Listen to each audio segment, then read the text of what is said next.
Hey guys, today's video is another tropical update on the system that looks to have a pretty decent chance of forming this weekend and could become our first named tropical system of the 2020 Atlantic hurricane season.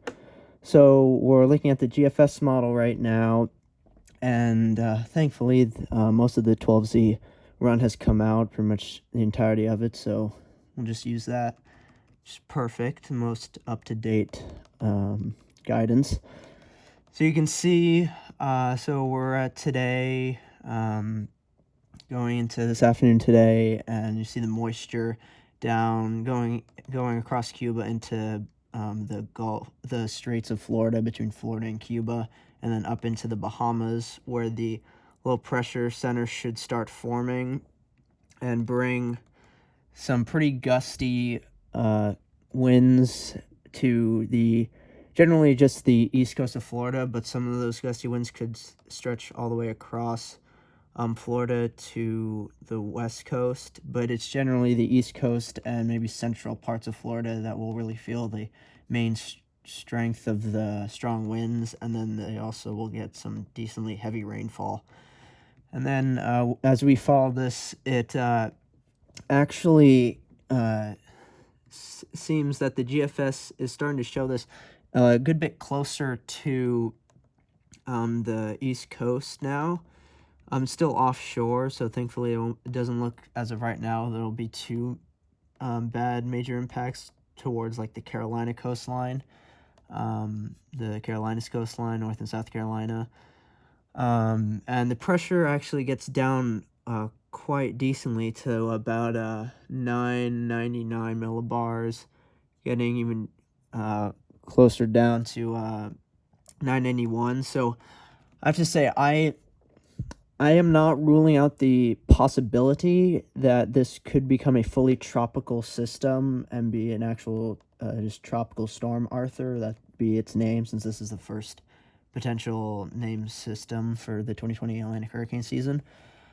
Though as of right now, the general most likelihood is that it'll be a subtropical storm.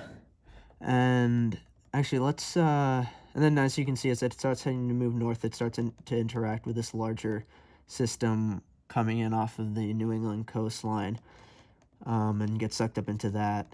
But before that, it looks like it'll strengthen enough before getting more attached to this larger system that it could be actually named. Will probably, if it most likely will be named as soon as, I'd say, Saturday night or early Sunday morning.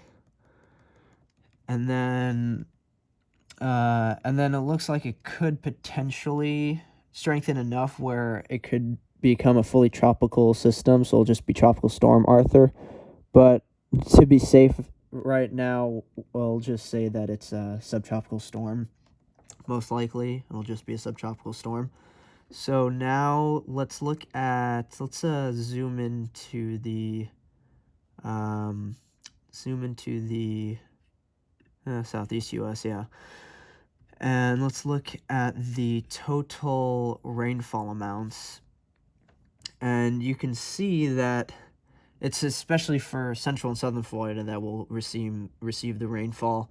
And so in the greens, it's really any rainfall accumulation, really 0.01 to up to a half inch of rainfall. And then the blues, half inch to 2 inches of rainfall. And then especially for the Miami area, West Palm Beach, would be 2 to maybe even 5 inches of rainfall accumulation. Now the Bahamas looks to potentially get up to even like 6 inches of rainfall. So it's going to be a decent rainmaker nonetheless, whether or not it gets named. That's actually a pretty important point I wanted to get across. Whether or not it's named, it's going to be a pretty rainy system for Florida and, of course, especially the Bahamas. So now, where's the wind? Never mind. Wind, yeah, here we go. So let's take this back take this back to, yeah, okay. So now we're going farther in time.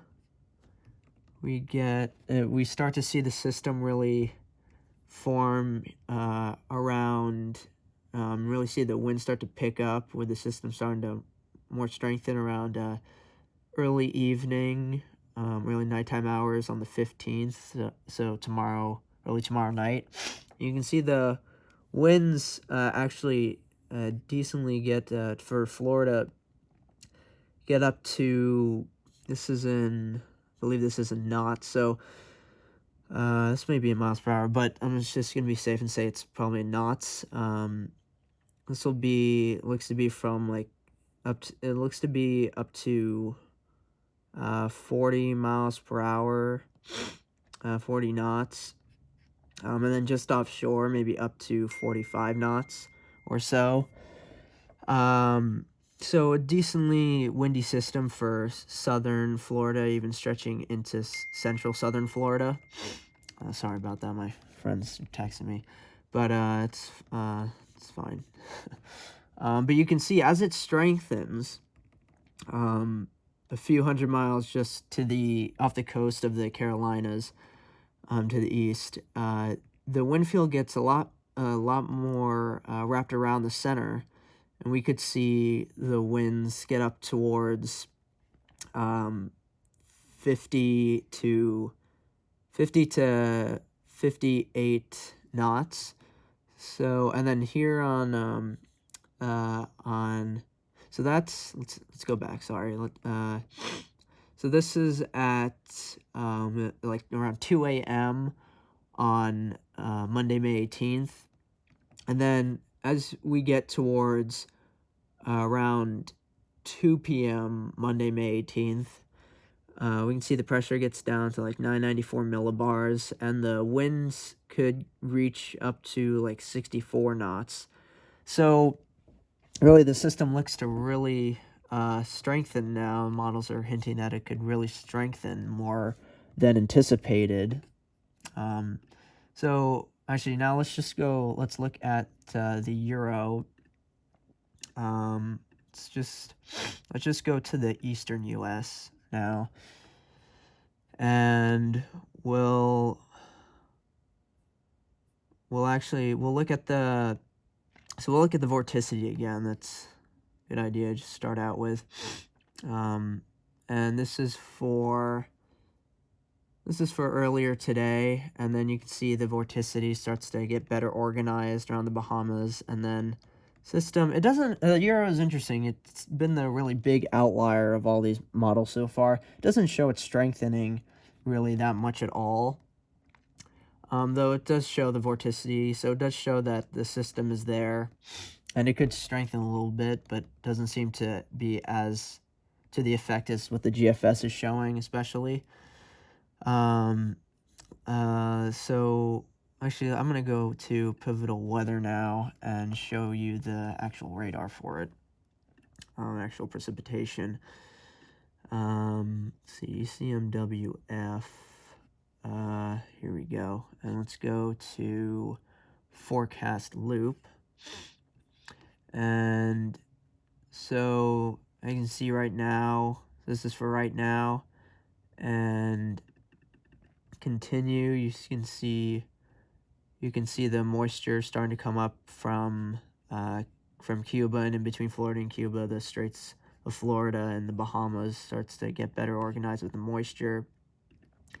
And then the low starts to try to form around, let's see, what time is this at? Oh, okay, early in the night on Friday, so yeah, around 8 p.m. on Friday, and then you can see it shows the low forming only like 1,009, 1,010 millibars, but then it really just devolves into not much before it gets dissolved and gets sucked up into that larger system coming off of the southern coast of New England and the Northeast.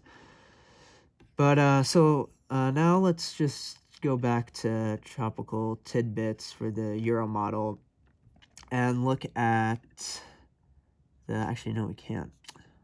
Well, Okay.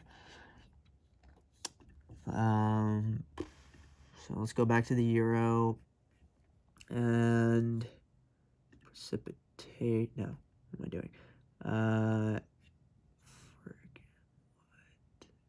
Okay. We're sorry. You know what? Let's look at the winds. Let's see if we can zoom in. Regional. Oh shit. Okay. Well, that's really freaking annoying. So you know it's fine. We'll just use this. Shoot. Gotta go to forecast loop first. All right, now.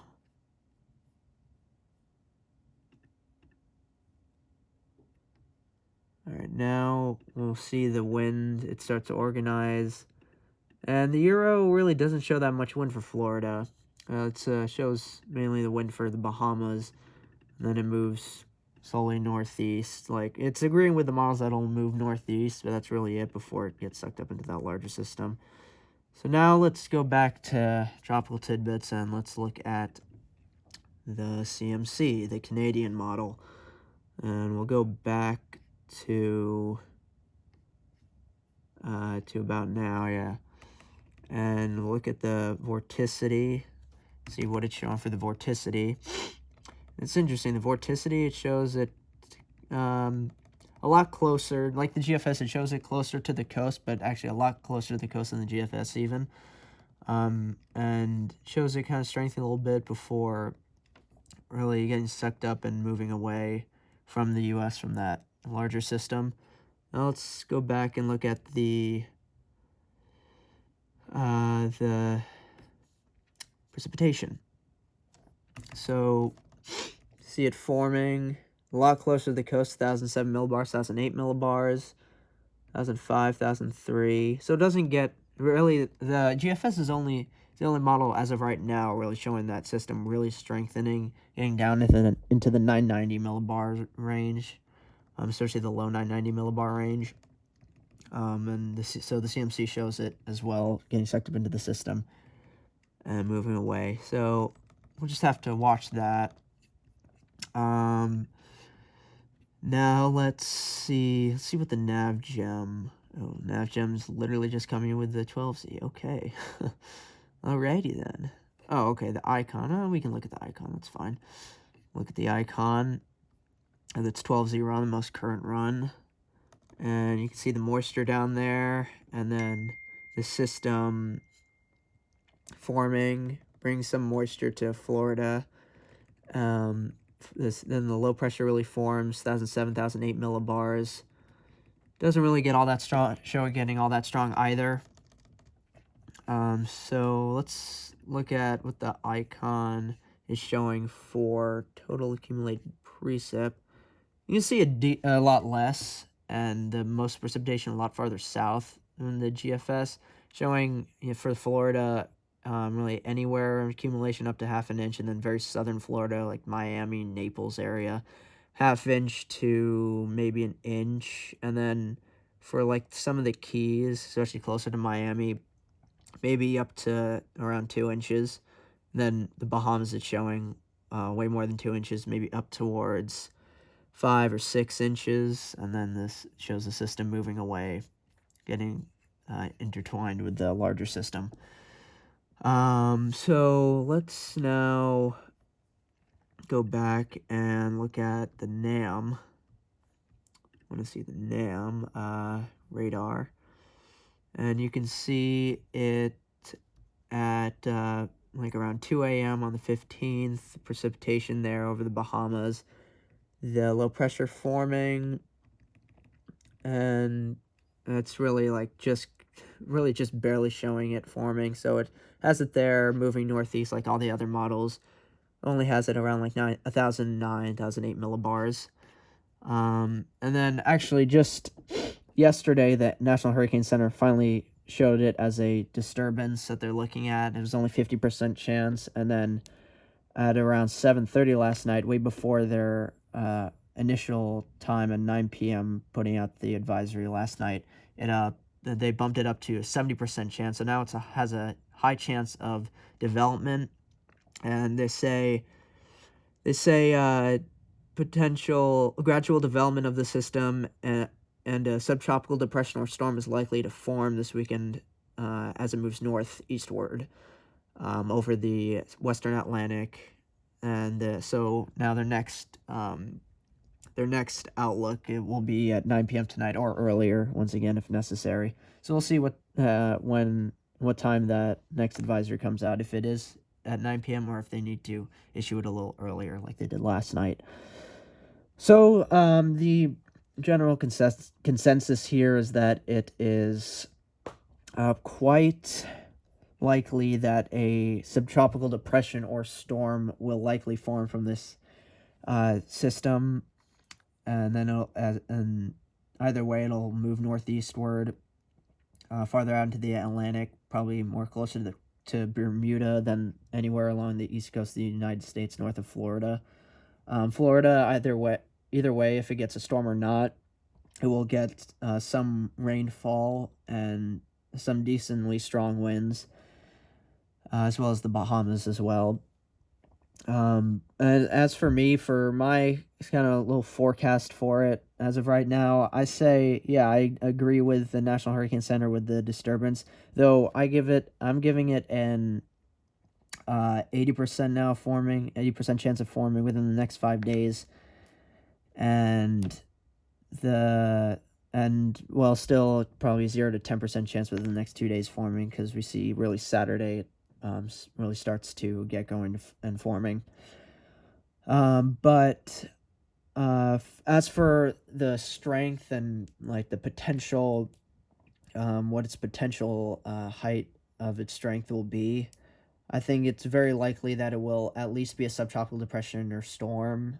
But I'm not ruling out the fact that it could become fully tropical and just become a tropical storm. And if it does get named, it would be Arthur. That's the first name for this year's Atlantic hurricane season.